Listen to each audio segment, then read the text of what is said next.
when we do British cinema well, we do it phenomenally.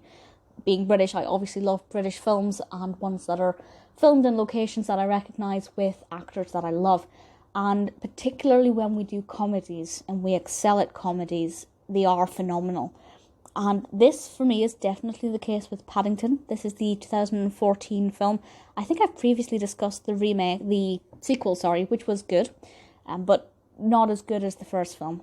The first film is just beautiful. It's released in, as I said, 2014, directed by Paul King, and has just an incredible, ridiculously credible cast, including, among others,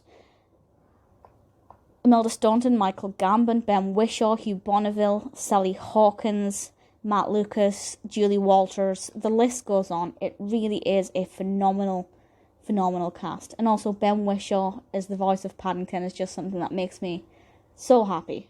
I love Ben Whishaw, and I've seen him on stage several times, very much like his dramatic roles. But as Paddington, it's just absolutely adorable. Certainly the CGI for Paddington in this is very cute. Now, I should point out my, childhood relationship with Paddington, as I know there are a lot of children who grew up, really in love with Paddington, and that's kind of an icon of their childhood.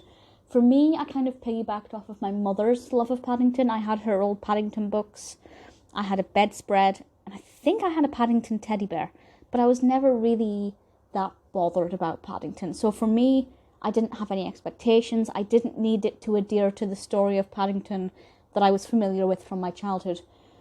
It may be different if you grew up loving Paddington. I'm not 100% sure how true it is to the narratives of the books and the original stories, but the general concept is the same. This little bear travels to London from Peru, which is an absolutely insane concept. And when he gets to Paddington Station, he is completely lost and alone, and he ends up living with the Brown family, who, of course, he gets called Paddington because of the station.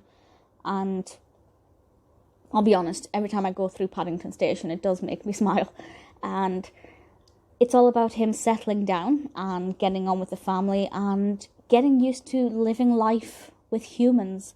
And there are some very entertaining scenes, why that sentence got away with me, when he tries to do, everyday human things that we're all used to. One of my favourites, I'm not going to spoil anything, I'm not going to give anything away, but one of my favourite scenes is when he's on the escalator in the underground, and he sees the sign that says, "Dogs must be carried at all times." Such a small, little, fleeting moment, and I absolutely loved this. I particularly enjoyed Peter Capaldi's role in this. He's fascinating as a character, but loved his performance. It's quirky, it's cute, it's fun. Paddington exploring London is something that I absolutely love, and it's great to see so many places that I recognise through the eyes of a bear. It really is refreshing. As I said, I've talked about the second one, and I liked the sequel as well. I have absolutely no issues with the sequel whatsoever, but certainly it doesn't compare to this first film. It is beautiful, it's fun, the cast is amazing, the locations are fabulous, the quality of the CGI is top notch. I don't know if I'd consider it laugh out loud funny, but it's certainly one that I chuckled at and enjoyed and felt warm and fuzzy when I was watching it. But I'm still not having a marmalade sandwich. I cannot stand marmalade.